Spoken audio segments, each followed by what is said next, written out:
el francotirador sabe esperar. Y eso es una de las cosas que tenemos que tener cuidado, porque a veces decimos, no, el diablo ya está derrotado. O sea, ya lo derrotamos. Espérate, que te veo en 1 año, te veo en 2 años, te veo en 3 años. Él sabe esperar. O sea, él sabe esperar el momento en que nos ataca. Él tiene, como decía yo ahorita, él tiene un target específico y sabe por dónde es nuestra debilidad.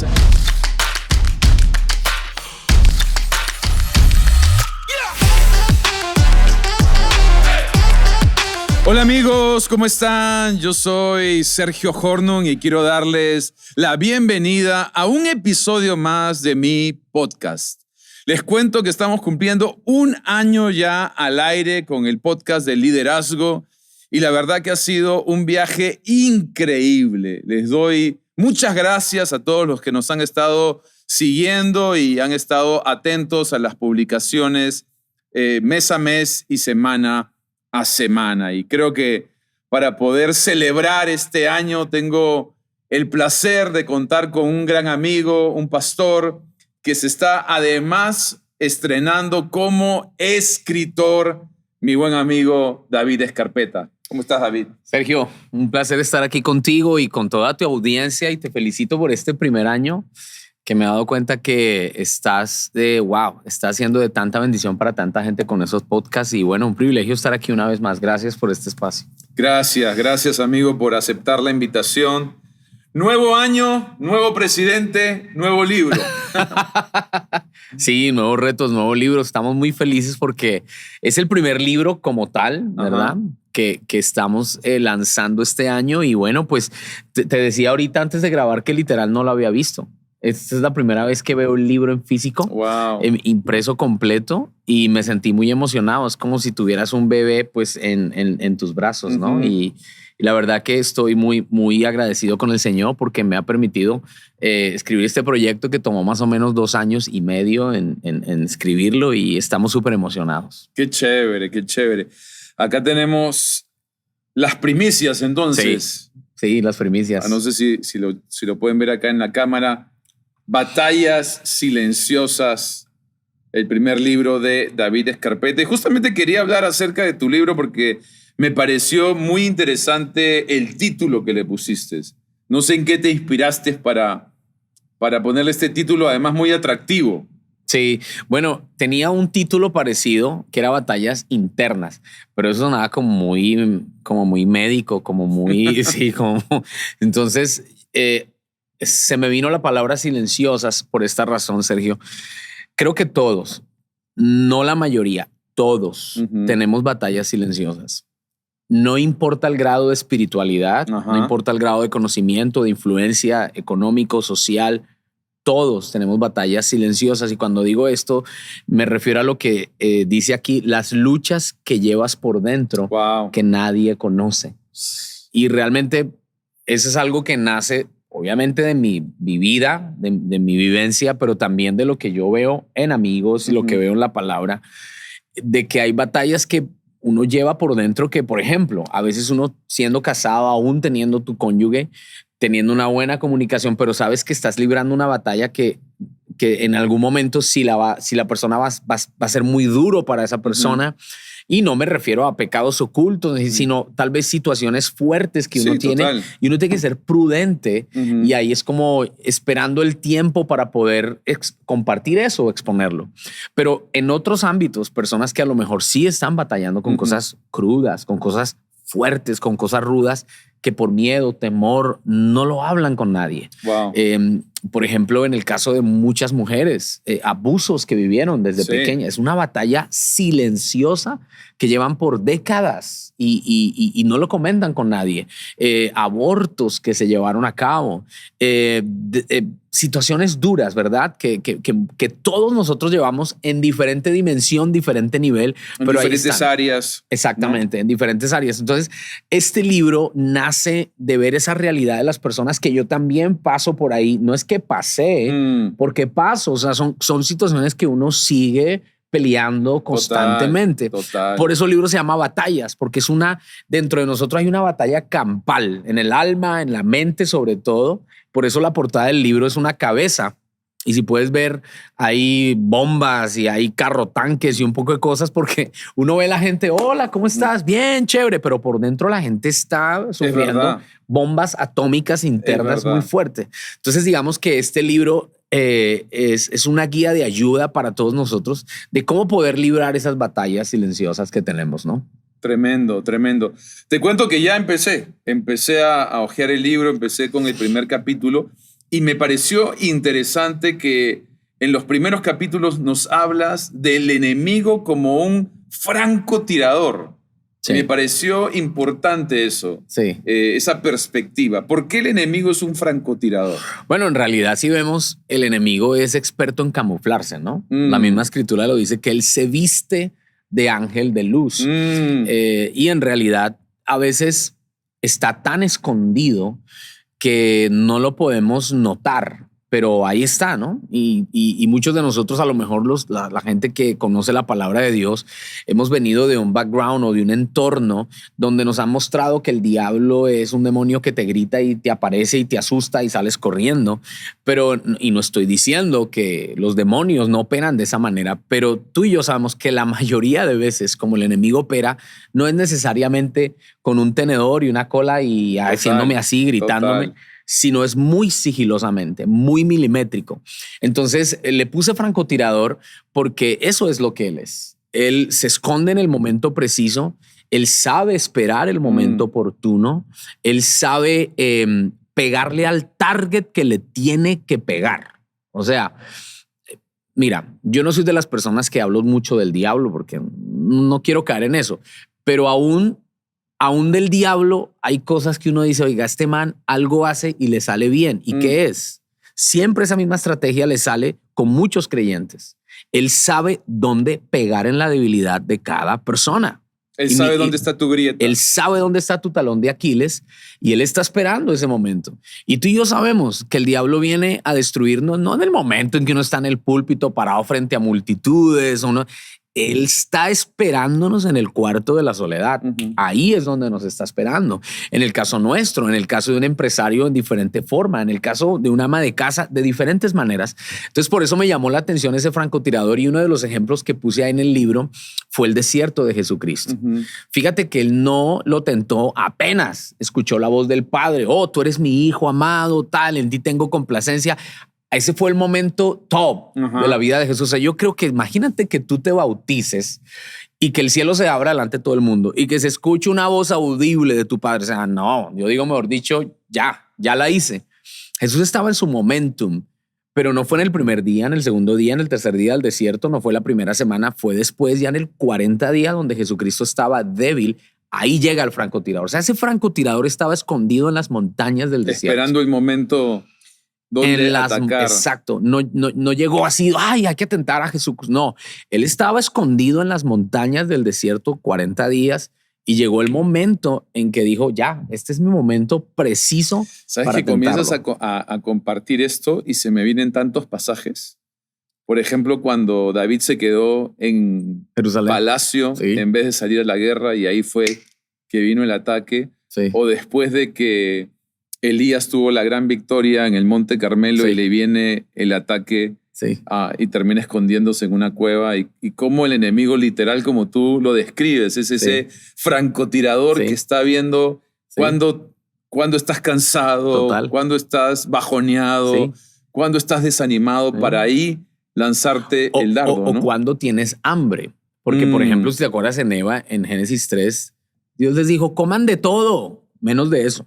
Ajá. ¿Y dónde estaba el francotirador? El francotirador no estaba en todo. Él estaba en ese lugar exacto, específico, esperando a que Eva fuera provocada por sus apetitos y ahí llegó, ¿no? Entonces, eso es importante porque no solamente, Sergio, es en nuestra depresión o en nuestros momentos de soledad o de tristeza, también son esos momentos donde la carne de uno quiere comer fruto y ahí está el francotirador listo diciendo, bueno, aquí estoy. Ajá. Entonces, es tremendo porque en el tema de Jesús él tuvo hambre y ahí tú ves, está bien descrito de una manera muy linda y yo sabía que Satanás era un francotirador, pero no de esa manera gráfica. Entonces en el libro, por ejemplo, ves algunas cosas como que el francotirador sabe esperar.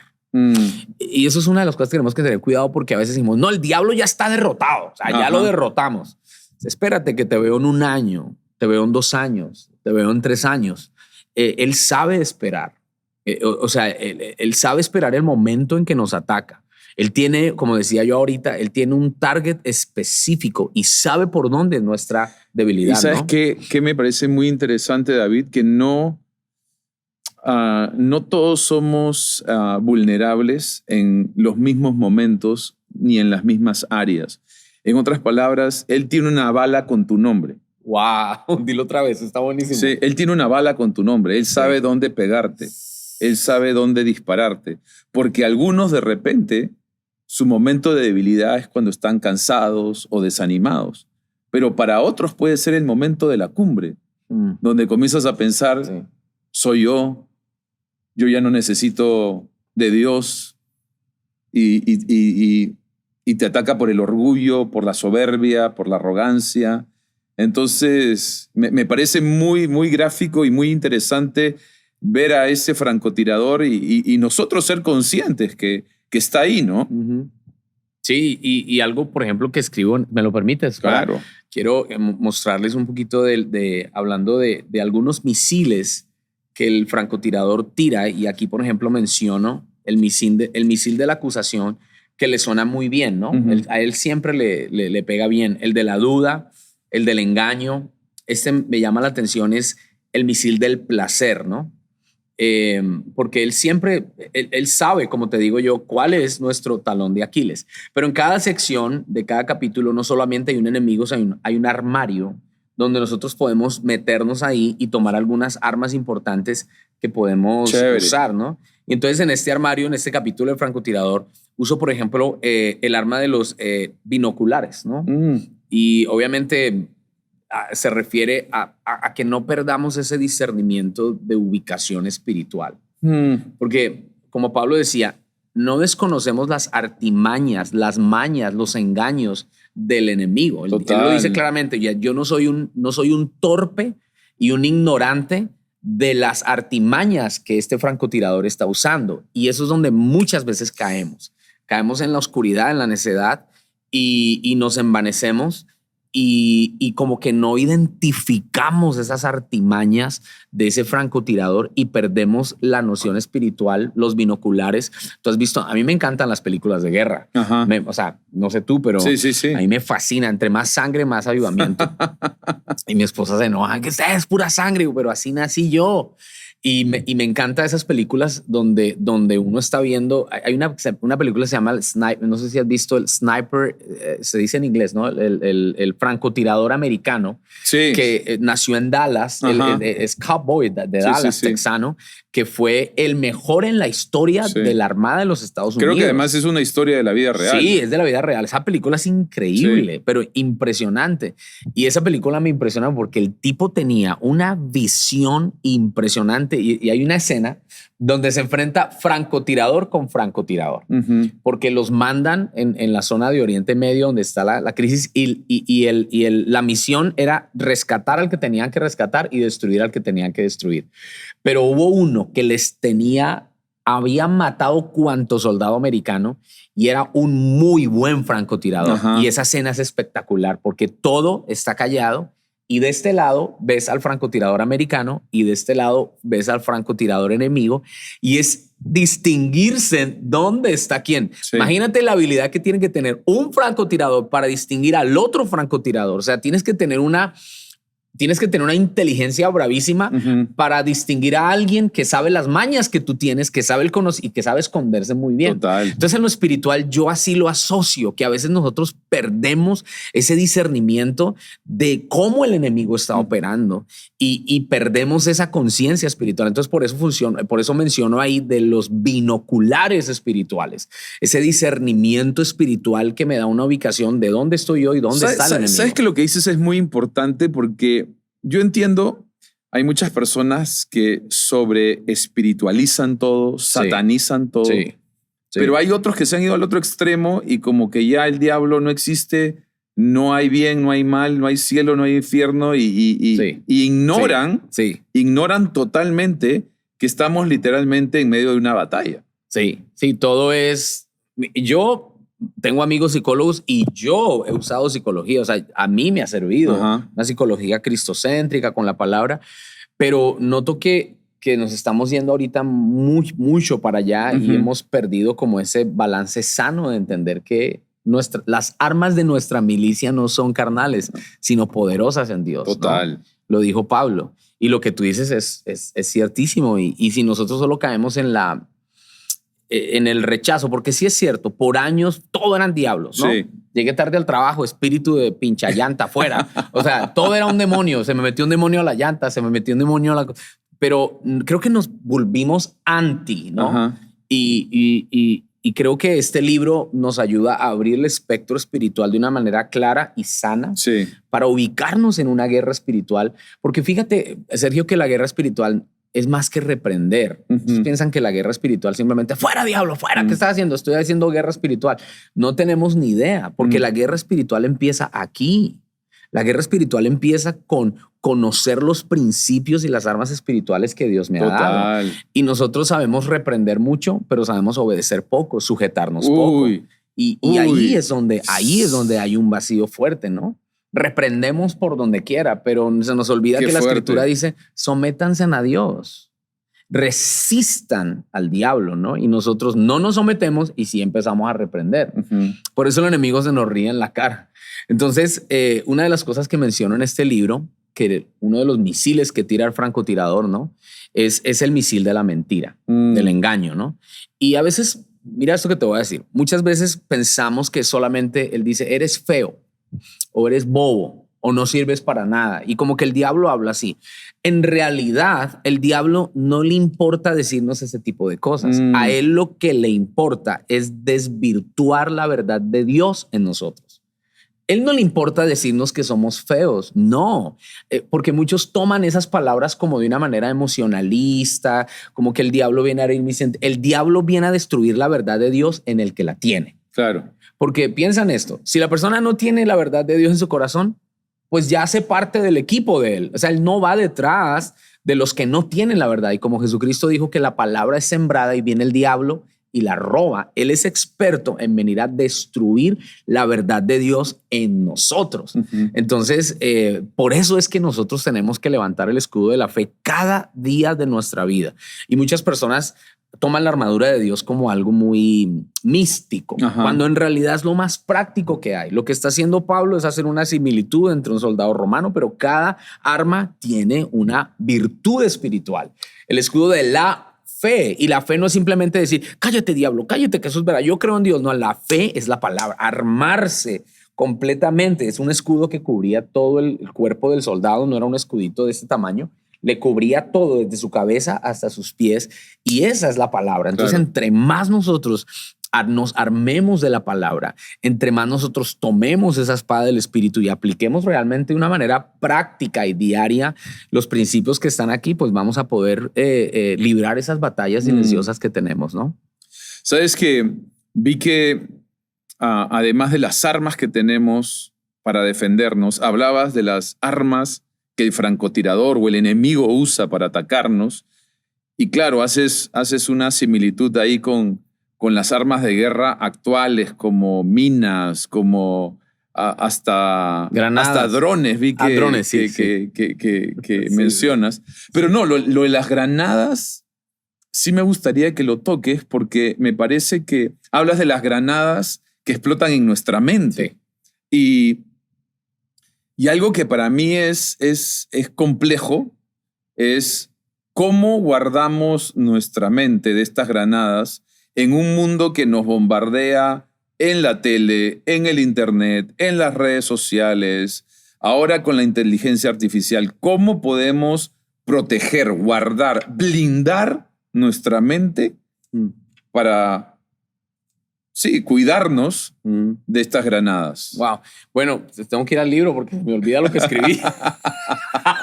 No sé si te ha pasado que tú escribes prédicas y después se te olvida y tienes que volver a ver qué era lo que estaba escribiendo. Pero una de las cosas que quería, y solo que lo vi porque quería reafirmar la verdad, lo que te voy a mencionar, y es que la clave para nosotros poder resistir esas granadas en nuestra mente, Y hablando de granadas, ¿son granadas con seguro o sin seguro? Este es el punto. Vamos a tener granadas. O sea, realmente, en serio, nosotros somos soldados con armas dentro de nosotros. Decidimos si las usamos para destrucción o no. Tú sabes que toda granada tiene un candado. Entonces, yo asocio esas granadas en nosotros como esa naturaleza pecaminosa que hay que mantenerla sometida. Hay que mantenerla con ese candado para que no explote. Y ahí está lo primero, que esa palabra es sujeción. Nosotros tenemos que aprender a someter y sujetar esos pensamientos y esas granadas que están en nosotros. Ahí están. O sea, es que no es de que las tengo que sacar, sino que las tengo que asegurar y las tengo que someter. Yo quisiera realmente, por ejemplo, en algunas áreas de mi vida que ya desaparecieran. Me imagino que tú también, o sea, áreas que cada uno lucha, batalla constantemente, a veces en una dimensión mayor, otras veces en una dimensión menor. Pero no sé si te ha pasado. A mí me ha pasado. Por ejemplo, hay capítulos en mi vida, no del libro, sino en mi vida, donde yo digo, ya superé la ira. O sea, pero algo pasa y ¡pum! Y vuelvo a explotar. Dios mío, yo pensé que ya este capítulo lo había vencido y otra vez vuelve y sucede. Entonces, eso me lleva a ver que hay granadas que están ahí. ¿Y cuántas veces han explotado esas granadas? O sea, ¿cuánta gente hemos matado en la mente? ¿Cuánta gente hemos mutilado en la mente? ¿Cuánta gente hemos mandado al hospital en la mente? ¿Cuánta gente le hemos destruido el matrimonio? ¿Cuántos pastores no les hemos destruido el ministerio en la mente? Porque son granadas que están explote y explote. Entonces aquí la clave es someter esos pensamientos, ponerle seguro a esas granadas y ponerlas en un cuarto donde uno está asegurado de que ellas no nos van a hacer daño personalmente a nosotros. Porque fíjate que esas granadas en la mente, uno piensa que son granadas que dañan a los demás. Jamás son granadas que nos están destruyendo a nosotros. Granadas como, por ejemplo, Sergio, la envidia. Y eso se ve mucho dentro y fuera de la iglesia. Y la envidia te lleva, te carcome por dentro. Y muchas personas, por ejemplo, en las redes sociales ven, compró un carro y mira, está de viaje y mira, y entonces uno empieza, esa granada empieza poco a poco a quitarle ese seguro. Y esto es lo tremendo con esas. ¿Por qué son granadas en la mente, Sergio? Porque yo no agarro esas granadas y se las tiro a la persona. Esas granadas están explote y explote y explote y explote constantemente dentro de nosotros. Celos, iras, contiendas dentro de nosotros. Entonces, la clave aquí es someter esas granadas, porque eso es someternos al Señor y resistir al diablo, y llegará un momento en que, wow, fui libre y camino en esa libertad que el Señor nos ha dado, ¿no? Qué tremendo, ¿ah? Muy poderoso. Claro, hay un libro muy famoso, El campo de batalla es la mente, ¿no? Sí. Porque ahí muchas veces se libran las batallas más fuertes, más sangrientas, y que también terminan doliendo más.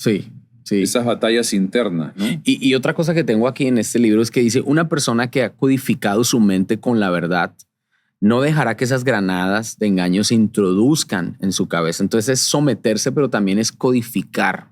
Y por eso uso términos militares, si se pueden decir. No es que yo no soy experto en militar, no creas, pero ni siquiera fui a prestar servicio militar, pero tuve que aprender mucho lenguaje, idiomas, terminología, y la codificación es clave. Así como en el mundo de los sistemas, la codificación es en el cerebro es un sistema de codificación. En lo espiritual tenemos que codificar nuestra mente espiritual a los códigos y a la palabra del Señor, o sea, a los principios. Y cuando mi mente está codificada, alineada, menos campo le doy a estas granadas. Sí, ¿no? A mí me gusta decirlo de esta manera. Para cada mentira del enemigo hay una verdad de Dios. Y alguna vez escuché que las personas que son entrenadas en los bancos para detectar los billetes falsos, en realidad no les ponen a contar billetes falsos, sino verdaderos. Porque cuando tú sabes cuál es un billete verdadero, es muy fácil que te des cuenta cuál es el falso, ¿no?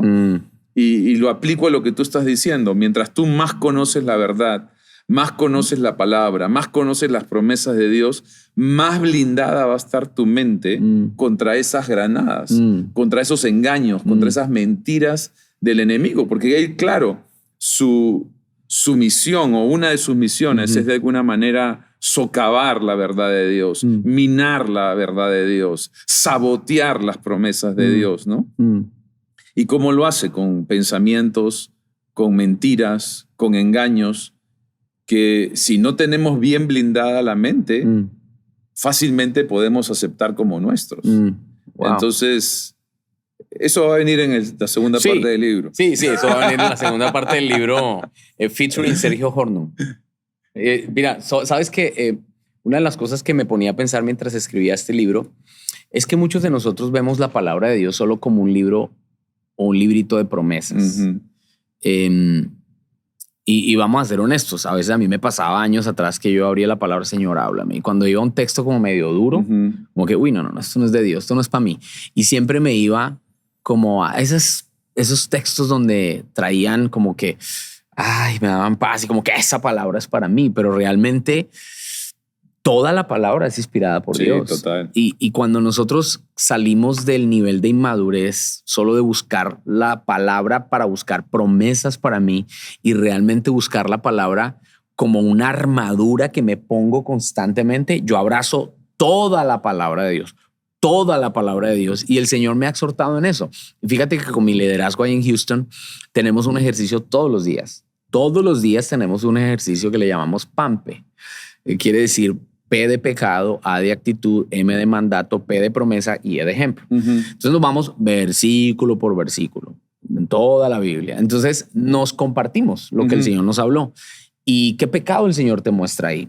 ¿Qué actitud Dios te muestra que tienes que mejorar o dejar o seguir creciendo? ¿Qué mandato Dios, qué promesa encuentras ahí?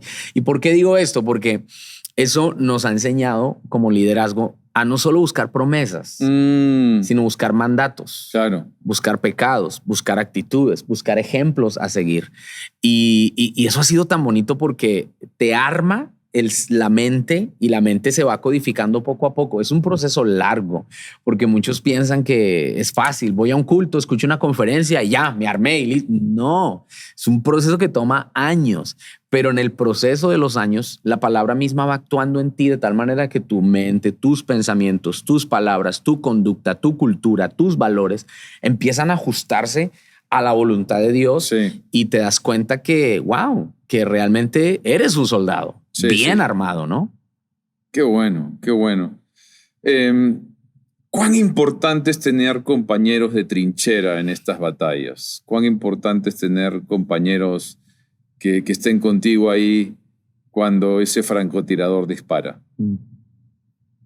Wow, bueno, fíjate que ese título de trinchera vino a mí. En cada capítulo hay un enemigo, un armario y una trinchera. En todos los capítulos encontraremos un enemigo, que no siempre es Satanás, ¿no? Pero un enemigo, un armario y una trinchera. Y como tú dices, la trinchera es ese lugar seguro donde yo me meto con 2 o 3 amigos y ahí es donde hago unas tareas importantes. Chévere. Y este libro tiene algo que tiene una parte aplicativa. Tiene una parte aplicativa, pero para que sea aplicativa se necesita algo que se llama rendición de cuentas. Y escucha esto que te voy a decir. Muchos no nos levantamos porque no practicamos la rendición de cuentas. O sea, pensamos que solo la vamos a llevar y solo esas batallas las libramos solos, y no. Entonces, en esa trinchera hay preguntas donde yo abro el corazón. Por eso este libro apunta a que la persona que lo lea escoja su trinchera. O sea, porque yo tengo que escoger mi trinchera y puedo llamar a un amigo, a un líder, a mi pastor o a la persona que sea y decirle, mira, ¿quieres caminar juntos esta aventura? Siempre nosotros en el libro siempre lo sugiero hombre con hombre, mujer con mujer, que caminen esa aventura 2 o 3 amigos y que después de cada capítulo se compartan, y hay preguntas gruesas ahí. En lo personal, por ejemplo, yo vengo practicando ese principio antes de escribir el libro con un amigo, que yo le he dado el permiso, porque esa frase es importante, donde yo le he dado acceso. Le he dicho, tienes el permiso, le he dicho a él, de entrar a cualquier área de mi vida. Y él también me ha dicho, tú tienes el permiso de entrar a cualquier área de mi vida. Entonces, imagínate que con él nos reunimos una vez al mes por Zoom. Y entonces me dice, bueno, listo. ¿Cómo está tu relación con Dios, tu matrimonio, tu vida sexual? O sea, preguntas así. Y entonces yo tengo que responderle con sinceridad, Claro. porque no es una conversación para impresionarle a él que estoy bien, sino realmente es una rendición de cuentas. Y cuando es rendición de cuentas, ¿qué haces tú? Ya, y tú no puedes tapar, tú no puedes. No, es una rendición de cuentas. Los libros están abiertos. Entonces, este libro como que nos confronta con eso, porque para muchos la rendición de cuentas como que no hace parte de sus principios, Claro. pero realmente es bíblico. Confiésense en los pecados los unos a los otros para que sean sanados. Sanados. El Señor nos perdona, ¿verdad? Y confesamos nuestros pecados, Él es fiel y justo para perdonar nuestros pecados, pero confesarnos los pecados los unos a los otros sana el corazón. Esta parte creo que tienes que desenvolverlo un poquito más, ¿ah? Porque has dicho algo muy fuerte, muy profundo además. Cuando yo pido perdón a Dios, recibo perdón, recibo gracia, Sí. recibo misericordia. Sí. Pero cuando confieso mi pecado con otra persona, recibo sanidad. Sí. Sí, totalmente.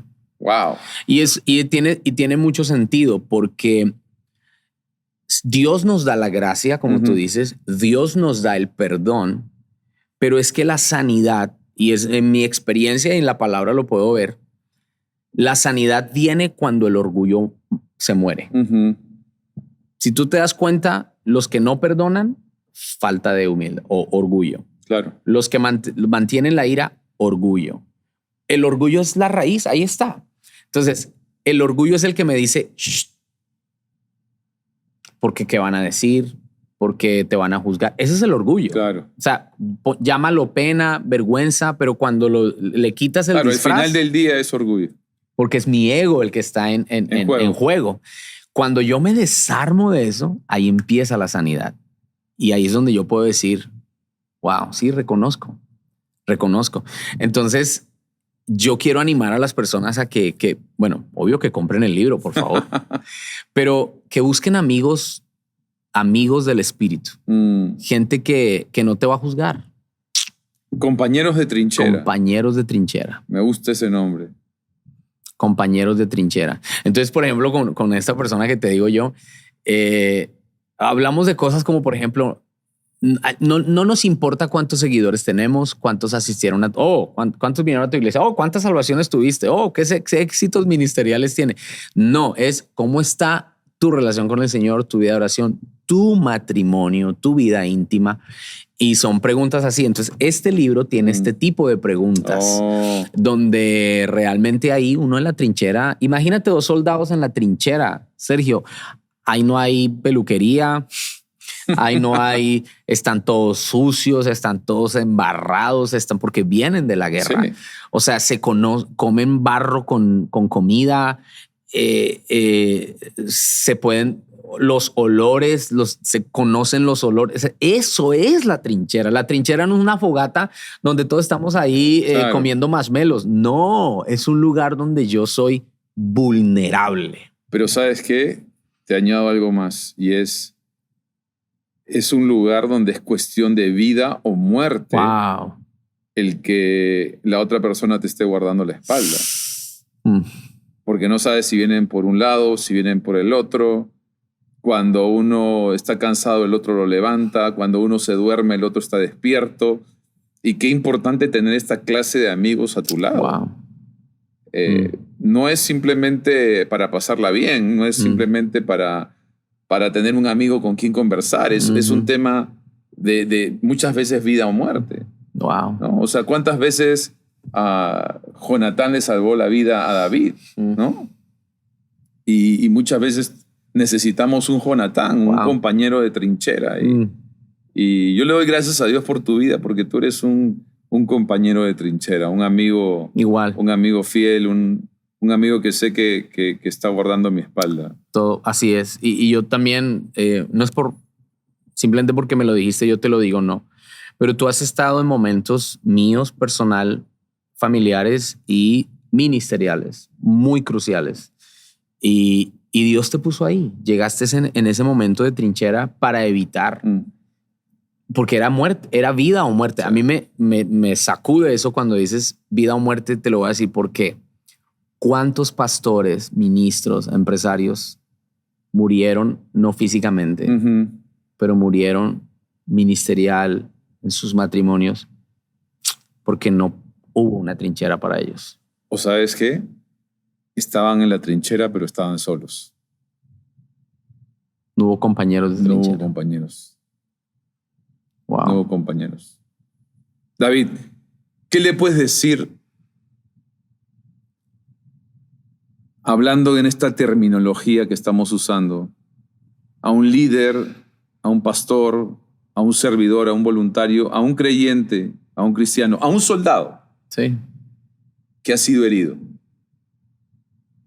que ha pisado una mina, que le ha explotado una granada, que el francotirador le dio en la grieta.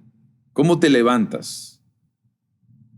Esto nos ayuda a que no nos vuelvan a dar, pero ¿a qué de aquel que ya le dieron? Sí. En uno de los capítulos donde voy al armario, le menciono a las personas que, y está relacionado con la trinchera, que realmente necesitamos gente que nos cargue. Yo te puedo decir, ora, busca a Dios, lee la palabra y ya todo eso lo sabemos, pero vamos a ser honestos. Sergio, a veces uno hace eso y se siente igual.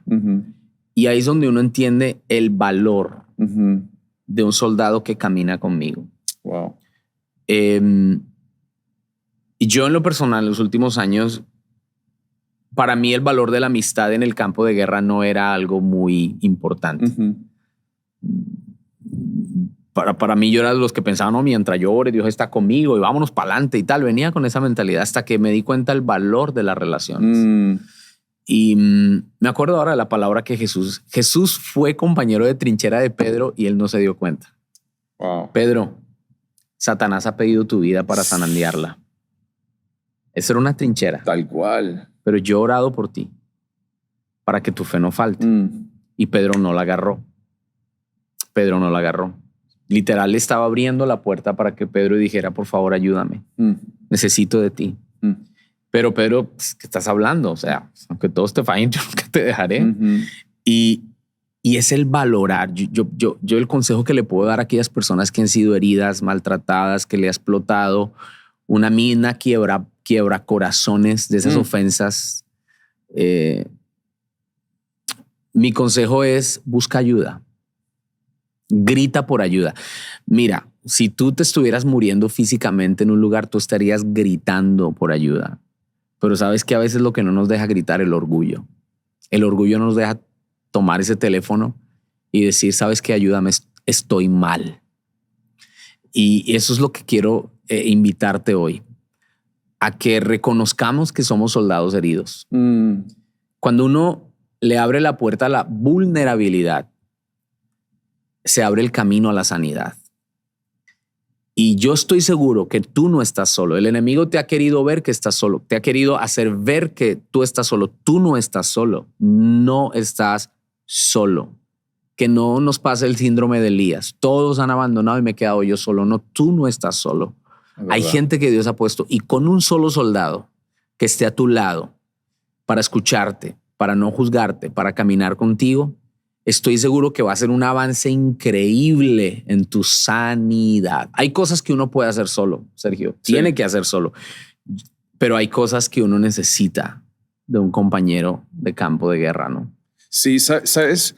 Algo que se me venía cuando leí el libro, porque hablas de las batallas, ¿no?, silenciosas. Pero mira lo que Dios me ministraba. Me decía, batallas silenciosas muchas veces dejan heridas invisibles. Wow. Te lo voy a volver a decir. Batallas silenciosas muchas veces dejan heridas invisibles. ¿Y cuáles son las heridas más peligrosas que tú puedes tener?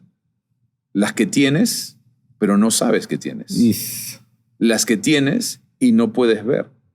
Y muchas veces necesitamos compañeros de batalla que nos digan, hey, estás sangrando ahí atrás. Wow. Te explotó una mina, una granada, y en la adrenalina de la batalla... Eso también está en el libro. Cómpralo, eso también está en el libro. Wow. Y qué importante tener, como tú dices, amigos que te puedan ayudar a procesar, ¿no? Esas heridas invisibles y te digan, hey, hay un punto ciego que no estás viendo. Sí. Sí. Hay una herida abierta que está sangrando. Sí. Y no porque no la puedas ver significa que no te vas a desangrar. Sí, sí. Y sabes, pensando en eso, creo que tenemos que ser amigos que damos acceso a otros amigos para que nos digan eso. Sí. Porque no sé si estás de acuerdo, pero a veces, muchas veces, comentarios como esos para nosotros es una ofensa. O sea, me estás insultando. No, es que yo creo que además, David, crecimos en una iglesia, no sé yo, tengo muchos años en la iglesia y donde era hasta cierto punto un tabú abrir nuestro corazón con otra persona. Teníamos que ser una suerte de superhéroes espirituales, no nos podíamos equivocar, mucho menos ser vulnerables. Vulnerabilidad era igual a debilidad. Y creo que por eso también hay tantos pastores heridos, quebrados, que han muerto en las trincheras solos, porque no han tenido amigos. Y yo creo que una de las cosas que necesitamos en esta generación es tener compañeros de trinchera.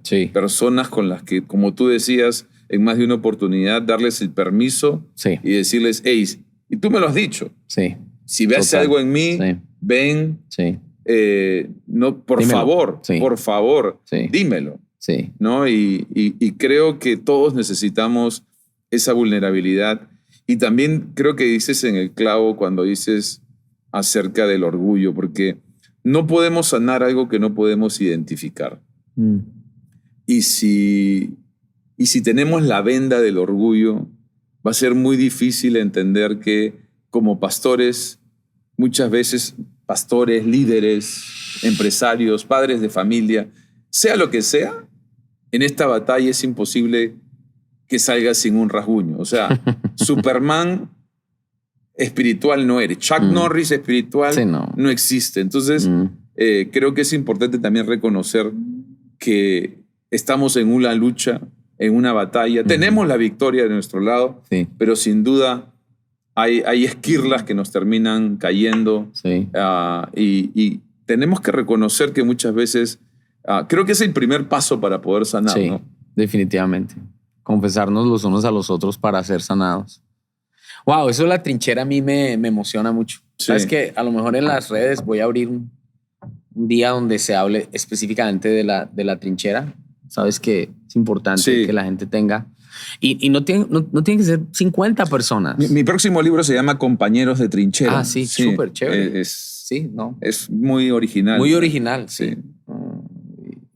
No, pero yo sí te tengo que decir algo. Yo te tengo miedo en las frases que sacas. O sea, yo sé que tu iglesia y tu gente y las personas que te siguen, eres muy conocido por eso. Y yo quiero hacer un paréntesis aquí. ¿Cómo le haces? O sea, ¿es una práctica que has perfeccionado o simplemente te fluye? ¿Sabes lo primero que quiero decir al respecto? Porque muchos me lo preguntan y es la manera en que Dios me habla a mí. Ok.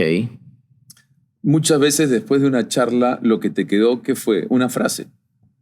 Lo que te quedó fue una anécdota. Lo que te quedó fue un testimonio.